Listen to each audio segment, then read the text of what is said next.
Olá pessoal, tudo bem? Aqui é Fábio Pirajá, esse é o Memória Capixaba, nosso projeto de leitura e pesquisa sobre história do Espírito Santo, história do Brasil, geopolítica. De vez em quando a gente está analisando o que está acontecendo na política brasileira, seus impactos dentro da sociedade, né, gente? Com essas notícias que a gente vem compartilhando, por exemplo, no Observador, que é uma playlist que eu tenho aqui dentro do canal do Memória Capixaba no YouTube, né? A gente analisa o que está acontecendo no Brasil em todos os aspectos, né? E ontem eu fiz um vídeo falando sobre o Mark Zuckerberg, que é o CEO do Facebook, da Meta, né? Da Meta, que é dona do Facebook, do Instagram, do WhatsApp, dizendo que agora vai acabar com as agências de fact-checking, né, que fazem checagem de fatos, né, e vai deixar por conta das notas da comunidade, assim como é feita no X, no antigo Twitter do Elon Musk. Então, foi uma vitória tremenda, né, para a liberdade de expressão, e a gente está sempre apoiando. Então, de vez em quando eu faço esses vídeos aqui no canal. Hoje eu vou fazer mais um para falar de outras coisas interessantes que eu andei lendo hoje, por exemplo, dia 9 de janeiro de 2025. Não gosto de datar muito os vídeos, né, porque não fica muito bom. Já que são vídeos atemporais, que eu vou falar hoje sobre o Bernardino Monteiro, que foi presidente do Estado do Espírito Santo na década de 1920, mas voltando, o Brasil, como dizia o professor Olavo de Carvalho, o mundo abrasilianiza-se. Ele falava isso 15 anos atrás, quando a gente começou a estudar com o professor Olavo de Carvalho.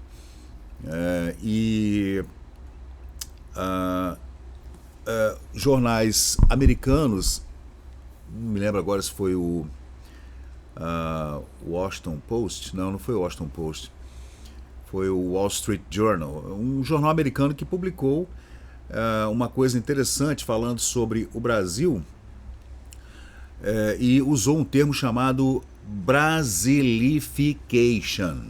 Eu vou falar em outro vídeo depois sobre isso. Mas vamos lá, vamos tratar aqui então do vídeo do Memória Capixaba, hoje falando sobre o Bernardino Monteiro. Nessa revista, linda revista, tem revista carioca dos anos 1910, né? Essa publicação chama-se Revista das Revistas. Interessante, né? O cara quase não se acha, né? Eu publico a Revista das Revistas, mas ela é muito Art Nouveau, linda revista, com lindos caracteres, também desenhos magníficos. Você veja que é uma publicação que tem mais de 100 anos, né? E ela é absolutamente atemporal, linda revista, diagramação e tudo. E foi uma revista que foi publicada durante pouquinho tempo, né? 3 anos somente, né? 17, 18 e 1919. E eu encontrei na Biblioteca Nacional, que é o lugar onde a gente está sempre pesquisando. As pesquisas, a maioria delas eu faço essa leitura na Biblioteca Nacional. E você pode entrar aqui na biblioteca. Eu vou mostrar para vocês aqui, gente. Ó, é simples, qualquer pessoa pode entrar, não tem que fazer cadastro. Aqui, BN. Você digita BN aqui no Google ou no Yahoo, qualquer, né, no Bing, tá lá, Biblioteca Nacional. Aí você vem aqui, ó. Você vem aqui e coloca a localidade. Opa, aqui, a localidade, ó, localidade. E você bota aqui, você quer ver Espírito Santo? Tá, opa, deixa eu sair daqui. Cadê eu? Deixa eu sair daqui. Deixa eu me tirar daqui. Aqui, ó. Aí você vem aqui, gente, ó. Acre, tá vendo, ó? Amazonas, Bahia, Ceará. Tem França, tem Coimbra, Portugal, tem Georgetown, na Guiana, tem Lisboa, Londres, Madrid, tem muita coisa. Nova York, tá vendo? Paris, Porto, Portugal, tá vendo? Puerto Acre, na Bolívia, e todos os estados brasileiros. E tem aquelas coisas também que a gente não sabe, que não tem uma definição, né, dessas publicações. Mas tu vem aqui, ó, Espírito Santo, tá lá, ó. Aí você faz qualquer pesquisa aqui, ó, tá lá. Já fiz milhões de pesquisas aqui, né? Cadê? Você vem aqui e coloca, sei lá, Espírito Santo, e pronto, ele faz a busca e você, né, encontra tudo aqui, ó. Isso é só clicar e pronto. Clica, abriu e vê o que você pesquisou, o nome de uma pessoa, o nome de uma cidade, o nome de alguém importante, sei lá. Você vem aqui, pesquisa e pronto. Isso aqui é um jornal, é o jornal O Estado, o nome do jornal é O Estado, publicado entre 1921 e 1922, no Espírito Santo. Esse é um jornal de 1921, tá vendo? Vitória, 3 de novembro de 1921. É que tem a propaganda do café americano, do Lloyd sul-americano, tá aqui a Guanabara, que é aquela loja que ficava ali em frente à escadaria do Palácio Anchieta. Tá aí, ó. Então qualquer um pode fazer essa pesquisa, é tranquilo. E eu fiz essa pesquisa na semana passada e encontrei uma matéria bem interessante aqui falando sobre o presidente Bernardino Monteiro. Eu coloquei aqui, ele era irmão do Jerônimo Monteiro, né? Irmão do segundo bispo do Espírito Santo, Dom Fernando de Souza Monteiro. São todos de Souza Monteiro. É uma família de Minas que migrou para o Espírito Santo no final do século XIX, estabeleceu-se em Cachoeiro, né? E aqui, gente, essa matéria que eu encontrei aqui, essa é uma matéria pequena, né? Só um artigo pequeno falando sobre o fim do governo do Bernardino Monteiro, que segundo esse texto, ele fala de uma Pax Capixaba, né? Que durante esses 4 anos do governo do Bernardino, houve um relativo equilíbrio, né? Nas contas, na política, na sociedade e tal, um certo equilíbrio. Não foi assim com o Jerônimo e também não foi assim com o sucessor do Bernardino, que é o Nestor Gomes, né? Que nós tivemos aí, inclusive, tiroteio, morte, né? Muita confusão na política capixaba nesse período, né? Na política brasileira, né? Foi um período bem complicado na política brasileira, esses anos 1910 aí, na República Velha ainda, né? Aí está dizendo aqui a matéria que abre falando A Obra de um Governo, A Revista das Revistas, de 1919. Não são poucos comuns entre os governantes dos estados da República aqueles que apenas se vendo eleitos, reconhecidos e empossados, olvidam completamente as promessas das plataformas pragmáticas, passando a zelar menos pelo interesse público do que pelo dos elementos partidários que o alçaram ao poder. Interessante ver o português da época, né, como ele se assemelha à forma gramatical da língua inglesa. A coisa é colocada de forma... Hoje a gente fala um português mais chulo, eu diria, né?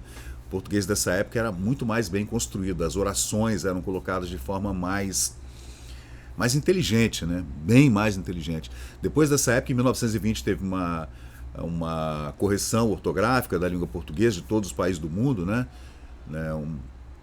Aí mudou muita coisa, caíram várias... caiu o TH, o PH caiu, o Y, né, etc. Pode-se citar uma longa lista de cidadãos que, ao governar, têm se guiado por esse programa tão antipatriótico quanto condenável, em certos casos exagerado ao ponto de instaurar, de forma escancarada, ofensiva e nefasta, um regime imprudente marcado pelo personalismo e pelo oligarquismo parasitário. Bom texto, hein? Porra. Ele dá umas cacetadas, né, dizendo que o cara, ele, durante a campanha, ele fala que vai fazer isso, vai fazer aquilo, né, e quando ele se elege, né, ele foge do interesse público com pouco pragmatismo e acaba do lado daqueles que o ajudaram a se eleger, né? Mudou alguma coisa? Não. Em 100 anos mudou alguma coisa? Em 1000 anos, 2000, 3000 anos mudou alguma coisa? Desde o Egito? Desde a Grécia? Desde a Magna Grécia? Desde o Império Romano? Não mudou? O Bizantino? Mudou alguma coisa? Não mudou nada, né? Entretanto, não se trata aqui de criticar a ação maléfica dos homens que a cegueira da politicagem nacional colocou em postos de responsabilidade, investindo-os de funções para as quais são moral e intelectualmente incompatíveis. Então o texto é bem espinhento, né? Espinhoso, digamos, né?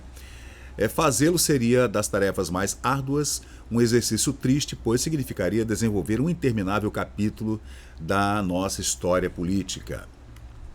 O que nos parece oportuno abordar é precisamente o oposto desse sombrio aspecto das administrações públicas no Brasil. Ele faz um panorama de que a politicagem brasileira está de mal a pior, o cara só olha para o seu próprio umbigo e dos correligionários e larga a população ao seu bel prazer, mas ele não quer falar disso, ele quer falar do oposto. Aí ele vem falar do Bernardino. Refiro-me ao governo do Espírito Santo confiado há quase 4 anos ao senhor Dr. Bernardino Monteiro. Essa unidade da federação, o Espírito Santo, sempre gozou de um conceito pouco lisonjeiro, sendo constantemente condenado o Espírito Santo pela opinião pública. A política, a politicagem que se fazia aqui no Espírito Santo era condenada. Quando ele fala opinião pública, ele está falando da capital da República, né? Da antiga capital do Império. A gente tem que lembrar que o Império caiu tem uma década, né? Contudo, tal julgamento não se deve aos seus dignos, laboriosos filhos. Quando se coloca a culpa no Espírito Santo, não está falando da população, do cidadão capixaba, da pessoa trabalhador, né, e tal. Está falando do político vagabundo mesmo, né?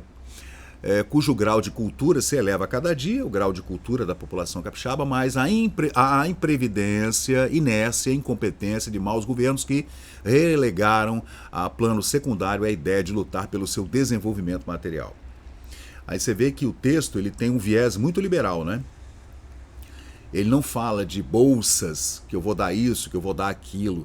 Quando fala de alguma coisa que o governo precisa dar à população, é iluminação pública, saneamento básico e estrada. Só nessa época só se fala disso, gente. Se fala em eletrificação, bondes elétricos, se fala em saneamento, água, levar a água para os morros, para as ruas, calçar as ruas, acabar com o barro que suja as roupas e esgoto a céu aberto, aquele Manuel Cocô que jogava o cocô pela janela e tal. E isso é nisso que se fala. E, ao mesmo tempo, paralelamente, se fala também, como está aqui no texto, cadê? Governos que relegaram a um plano secundário, a um segundo plano, a ideia de lutar pelo seu desenvolvimento material. Então ele está falando de capitalismo. Capitalismo, trocas voluntárias, comércio, serviço. É isso que eleva a riqueza da população. Não é bolsa de ninguém, não é imposto, não é governo enchendo o meu saco, não é fiscal mandando boleto para mim o tempo inteiro, enchendo o saco. Embora dependente de múltiplos fatores, tal progresso não seria de difícil consecução, considerando as magníficas possibilidades locais, tá vendo?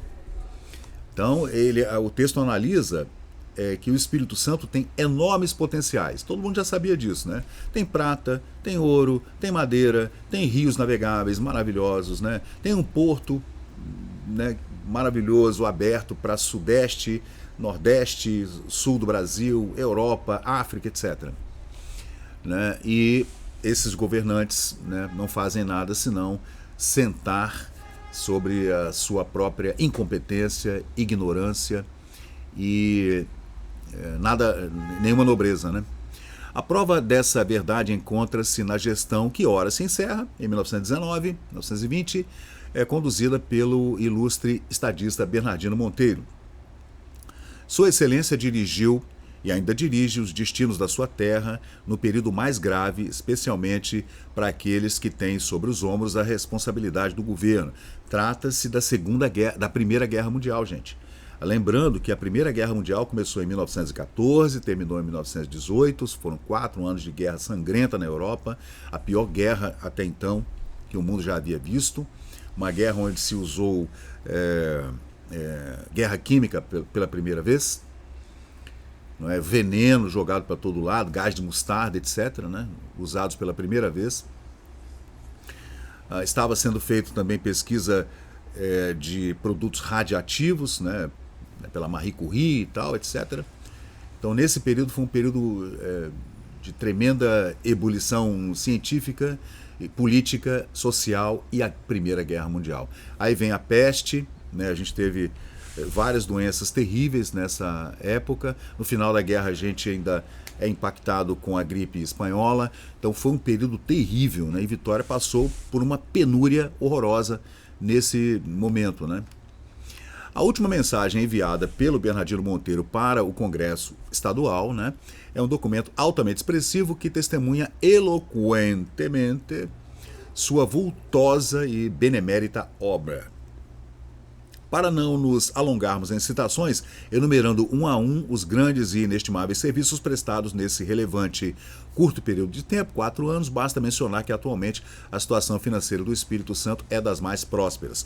Sua capacidade econômica está amplamente desenvolvida e, para facilitar seu crescimento e beneficiar a população, o Espírito Santo, o interior do estado, foi cortado por estradas de rodagem, além de se ter ampliado a malha ferroviária. A recente operação de encampação do banco hipotecário, o banco era particular e foi incorporado pelo governo, foi extremamente bem sucedida, assegurando completamente a estabilidade das finanças, condições das finanças do Espírito Santo, estado vizinho, que ele fala do Rio de Janeiro, né? Essa é a revista das revistas, publicada em 1919, dando fim ao quadriênio do governo do Bernardino Monteiro, né? Além disso, cessaram disputas políticas que atrasavam o progresso do Estado, trazendo-o continuamente a lutas estéreis e prejudiciais ao seu crédito. Tá vendo? Essa briga política, gente, essa polarização que havia, e que depois da saída do Bernardino ainda piorou muito, né? Do Bernardino, houve uma disputa política muito acirrada. Final do século XIX, início do século XX. Aí houve uma Pax Capixaba nesse período, né? E depois com o Nestor Gomes, nas eleições de 1920, já tem vídeo aqui no canal falando sobre a guerra das eleições de 1920.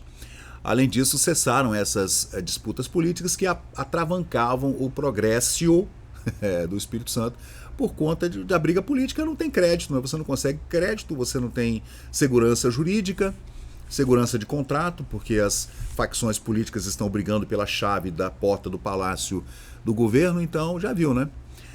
O espírito moderado e tolerante, equilibrado, tolerante do Bernardino Monteiro implantou uma verdadeira harmonia a ponto de não se ouvir mais sequer menções a campanhas de oposição tão comuns em outros lugares, né? Isso não aconteceu com o Jerônimo, irmão do Bernardino. Durante o período em que o Jerônimo foi presidente do Estado, houve um certo desenvolvimento econômico, mas houve muita briga política também, inclusive com o irmão. Eles eram adversários políticos, né?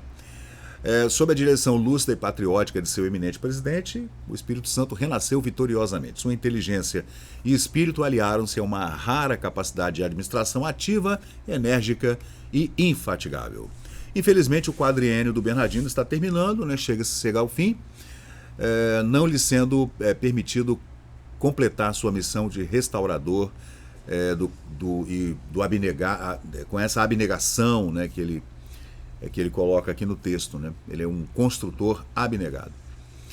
Aí, gente, é isso que a população aguarda agora, numa continuidade da sua obra, do pleclaro senador Nestor Gomes. Lembrando que o Bernardino era de uma família já estabelecida no Espírito Santo. Nestor Gomes era do estado do Rio, né? Contando com a cooperação patriótica daqueles em que deposita o mandato moral de líderes de sua opinião. Nestor Gomes é esperado, então, à porta do Palácio Anchieta, que é o Palácio do Governo aqui no Espírito Santo, que irá assumir logo depois do Bernardino. Mas não foi uma coisa fácil, não, tá? Foi um período muito conturbado. O final da Primeira Guerra Mundial e também a administração do Nestor Gomes, iniciada, né, nesse período. E depois o Espírito Santo teve um certo equilíbrio político, econômico a partir dali, né? Mas aquele período em que o Nestor Gomes tentou assumir o governo, aí o governo federal, né, o governo da República, acabou interferindo, e o Espírito Santo, nesse período muito conturbado, com a Primeira Guerra Mundial, no final da Primeira Guerra Mundial e tudo, essa crise econômica no mundo inteiro, que acontecia no mundo todo, né, o governo federal acabou interferindo nessa política capixaba, e o Nestor Gomes conseguiu assumir e tocar o seu mandato até 1924, quando assumiu Florentino Avidos logo depois. Então é isso aí, pessoal. Esse é mais um vídeo curto aqui do canal para falar desse período em que o Bernardino era o presidente. Aqui é a revista das revistas, né? Essa é a revista que publicou a matéria, né? No Rio de Janeiro, em 1919. Então, pessoal, é isso aí. Eu sou o Fábio Pirajá, esse é o Memória Capixaba. Estamos sempre aqui tratando de assuntos relevantes para a história do Espírito Santo, história do Brasil, como o Espírito Santo se coloca dentro da história na região sudeste, né? Dentro, né, do Brasil, na economia, especialmente na economia brasileira, como a gente se posiciona e o que é que a gente pode tirar de proveitoso de todos esses 500 anos de história para colocar o Espírito Santo definitivamente numa rota positiva, né? Numa rota de desenvolvimento econômico, lidando com esse governo que sempre está nos impingindo mais impostos e taxas e tarifas, tentando fazer com que a gente consiga se libertar dessas amarras do governo, do Estado brasileiro, né? Com menos Estado, com menos impostos, com mais liberdade econômica, com mais liberdade de expressão, com menos tarifas, com menos burocracia, com mais descentralização, para que a gente consiga fazer mais comércio, mais trocas voluntárias, porque é desse jeito, fazendo comércio, criando serviços, abrindo lojas, contratando pessoas, com menos impostos, é que a gente vai conseguir mais riqueza, né? Então é isso aí, pessoal. Eu sou o Fábio Pirajá e a gente volta a qualquer momento com mais vídeos aqui no canal. Valeu, gente. Muito obrigado.